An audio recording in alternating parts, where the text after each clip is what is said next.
माऊली मंदिरातील सर्व शहरातील लोकप्रतिनिधी, सर्व पत्रकार बंधू आणि सर्व आळंदीकर, लहान मुलांसहित ज्येष्ठ नागरिक, तसेच आमचे सहकारी PS आहेत, त्याच पद्धतीने या कार्यक्रमासाठी आवर्जून उपस्थित असलेली आळंदी शहरातल्या सर्व नागरिकांना, पत्रकार बंधूंचा नगर परिषदेमार्फत हार्दिक स्वागत. कुठल्याही आज प्रमुख आकर्षण आपलं उद्घाटन जरी असलं बालउद्यानाचं, या बालउद्यानामध्ये म्हणजे आता आपल्यापैकी इथे बसलेल्यांपैकी 2-3 नागरिकांनी आळंदी नगर परिषदेचा CA चार्ज घेतल्यानंतर मला काही सूचना केल्या होत्या की कारण काय असतं की विकास किंवा विकास करणं ही निरंतर प्रक्रिया आहे. 2 वर्षामध्ये बॉडी जर असली 5 वर्षाचा कार्यकाळ असतो, 2 वर्ष, 3 वर्ष किंवा 2 वर्ष, पूर्ण कामं ही संपत नसतात. काही कामे संपल्यानंतर पुढची कामं नवीन आव्हाने तयार होत असतात. आपल्यापैकी काहींनी मला फोन करून त्यावेळेला ओळख नव्हती, परंतु अशी सूचना केली होती की बरीचशी कामे यापूर्वी झालेली आहेत. प्रमुख सांगण्यासारखी ठळक म्हणजे आपली शाळा ही एका शॉपिंग सेंटरमध्ये भरते, ती शाळा होणं अत्यंत गरजेचं आहे. त्याच पद्धतीने गार्डन आहे आपल्याकडे, त्या गार्डनचं नूतनीकरण गरजेचं आहे. आणि सिद्धपेठ हे माऊलींच्या वास्तवाने पवित्र झालेलं ठिकाण असून ते सुद्धा आपल्याला त्याकडे लक्ष द्यावं लागेल.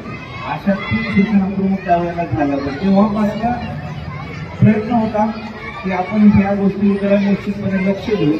आम्ही कुठल्याही शहरामध्ये गेल्यानंतर एक प्रायोरिटी ठरवतो त्या कामांची, एक यादी बनवतो. त्या यादीमध्ये काही कामे ही 1-2 वर्षात होण्यासारखी असतात, तर काही कामे ही आपल्या काळात त्याची पायाभरणी होते आणि पुढील कालावधीमध्ये त्यांची पूर्तता होत असते. त्यामुळं मला आज आनंद होतो की या दोन्ही ठिकाणी समोर जी शाळा होती ती आणि उद्यान आज उद्घाटन आपण करतोय, या दोन्ही ठिकाणी व्हिजिट तर सुरुवातीला केली होती आणि आज हे काम तर पूर्ण झालंय. ते सुद्धा फाउंडेशनच्या वरती आलेलं आहे. आपली नगर परिषदेची शाळा क्रमांक 4 ही 5 वर्षापासून मुलं शॉपिंग सेंटरमध्ये भरत आहेत. ती वर्षभरात त्या ठिकाणी मोठ्या सुसज्ज ठिकाणी शाळेमध्ये येतील, त्यांना जावं लागतं. त्याच पद्धतीने आपला STP प्रोजेक्ट हा मागच्या 5-6 वर्षापासून विविध कारणांमुळे बंद होता, तो सुरू होत नव्हता. आपण जरी म्हणत असलो की इंद्रायणी नदीमध्ये उगमापासून त्याचा दूषित होत आहे इंद्रायणी, तरी काही प्रमाणामध्ये आपलंही आळंदीकरांचं त्याचं पाणी इंद्रायणीमध्ये जात होतं. आणि हा विचार करून मागच्या 6-7 महिन्यापासून अतिशय म्हणजे खूप प्रयत्नानंतर STP प्रोजेक्ट सुरू झालेला आहे. 15 दिवस झालेले आहेत ते काम पूर्ण होऊन पुढच्या 6 महिन्यामध्ये किंवा 7 महिन्याचं प्रोजेक्ट पूर्ण झाल्यानंतर आपण आळंदीकरांना सर्वांना अभिमान असेल की आपल्या आळंदीच्या एकही थेंब ड्रेनेजचा इंद्रायणीमध्ये जाणार नाही.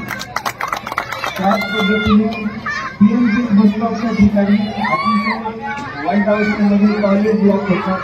त्यानंतर प्रशासकीय अधिकारी म्हणून आम्हालाही त्याचं खूप वाटायचं की आपण पटकन करावं हे, पण अधिकारी आता साहेबांनी PS साहेबांनी म्हटल्यासारखं अधिकारी पदावर आल्यानंतर समस्येचे काम करणं इतकं सोपं नाही. कारण फास्ट कुठली प्रक्रिया करताना एक जरी प्रोसेस आपण पुढं मागे झाली आपल्याकडून तर ते आपण प्रोसेसच्या फेऱ्यामध्ये जातो. तेव्हा पूर्ण प्रोसेस वरिष्ठ कार्यालयाकडे मंजुऱ्या प्राप्त झाल्याचं आपल्याला कामाला सुरुवात करता येत नाही. योगायोगाने मागच्या 15 दिवसाखाली त्या ब्लॉकचं काम PMC बसस्टॉपचं तिथे दुमजली आहे. पुरुष आणि स्त्रियांसाठी सुसज्ज असं टॉयलेट ब्लॉक सुरुवात झालेली आहे. 2 महिन्यामध्ये आषाढीच्या पूर्वी आपलं ते सुसज्ज असं टॉयलेट ब्लॉक सुरू असेल. महिला प्रवाशांची आणि आळंदीकरांची कुटुंबांनी पूर्णता घेतली जाते. त्याच पद्धतीने शहरामध्ये ट्रॅफिकची समस्या आहे. ट्रॅफिकच्या समस्येवर मागच्या 1 वर्षामध्ये माजी आमदार साहेबांनी देखील अधिकाऱ्यांकडे मीटिंगमध्ये पाठपुरावा केला, प्रशासकीय अधिकाऱ्यांना आम्हाला सूचना केल्या. कलेक्टर साहेबांचा आणि तो उशीर लावून धरला आणि वाईट जंक्शनच्या तिथे 6 मजली बहुमजली इमारत त्या ठिकाणी अंतिम टप्प्यात आहे. त्या दिवशी मीटिंगमध्ये योगी सुद्धा होते. त्याचं डिझाईन 1 मजली त्यांनी बनवलं होतं बिल्डिंगसाठी. आपण ते 6 मजली करायला सूचना केलेली आहे. जर 6 मजली पार्किंगला व्हायलेशन झाली तर बाहेरून येणारे आतमध्ये आपल्याला सार्वजनिक वाहनांनी येता येतील आणि निश्चितपणे वाहतुकीचा प्रश्न काही प्रमाणात मिळतील. त्याचबरोबर देव फाट्यापासून मडकड चौकापर्यंत बाह्यवळण 80 फुटी रस्ता आपण त्या ठिकाणी तीर्थक्षेत्र विकास आराखड्यातून मागच्या महिन्यात मंजूर करून घेतलेला आहे. भूसंपादनाची प्रक्रिया 1 महिन्याभरात चालू होईल. सांगण्याचा हेतू काय तर ही कामे पूर्ण झालेली जरी 4 दिवसात असली तरी एक अधिकारी आपल्या कार्यकाळ जितकं होईल ते प्रामाणिकपणे करण्याचा तुम्हा सगळ्या आळंदीकरांच्या सहकार्याने प्रयत्न नक्कीच केलेला आहे. या सगळ्या प्रयत्नामध्ये प्रत्येक ठिकाणी पत्रकार बांधव असतील, ज्येष्ठ सर्व माजी लोकप्रतिनिधी असतील यांचा नेहमी सहकार्य लागलं. पाण्याच्या प्रश्नाबद्दल निश्चितपणे आम्ही आम्हाला मान्य आहे की मागच्या काही कालावधीमध्ये पाण्याचा प्रश्न तीव्र झालेला आहे, परंतु निश्चितपणे इतर कामांचा आपण मार्ग काढलेला आहे. आपल्या सर्वांच्या सहकार्यातून तो पाण्याचा प्रश्न देखील लवकरात लवकर सोडवण्यासाठी आपण प्रामाणिक प्रयत्न करू. आणि कुठल्याही शहरामध्ये स्मशानभूमी, गार्डन, शाळा आणि पाण्याचा प्रश्न आणि रस्त्यांची व्यवस्था ह्या बेसिक गोष्टी असणं फार गरजेचं असतं. त्या धर्तीवरती एकच गार्डन आपल्या शहरामध्ये आहे, त्याचं नूतनीकरण होणं हे फार गरजेचं होतं. आज 10 रुपये शुल्क आकारल्यामुळे काही जण आमच्यावरती टीका करताना पाहायला मिळतात, परंतु ते गरजेचं होतं. एक जबाबदारीची भावना आपल्याला देशामध्ये निर्माण होते आणि याचं मेंटेनन्स देखील राहावं यासाठी 5 सुरक्षा रक्षकांची आपण नेमणूक केलेली आहे, जेणेकरून ह्या वास्तूचं देखभाल गोष्टी चांगल्या पद्धतीने व्हावी. आणि माझी आळंदी कृती समिती एक आपली आहे आणि आज सर्व देश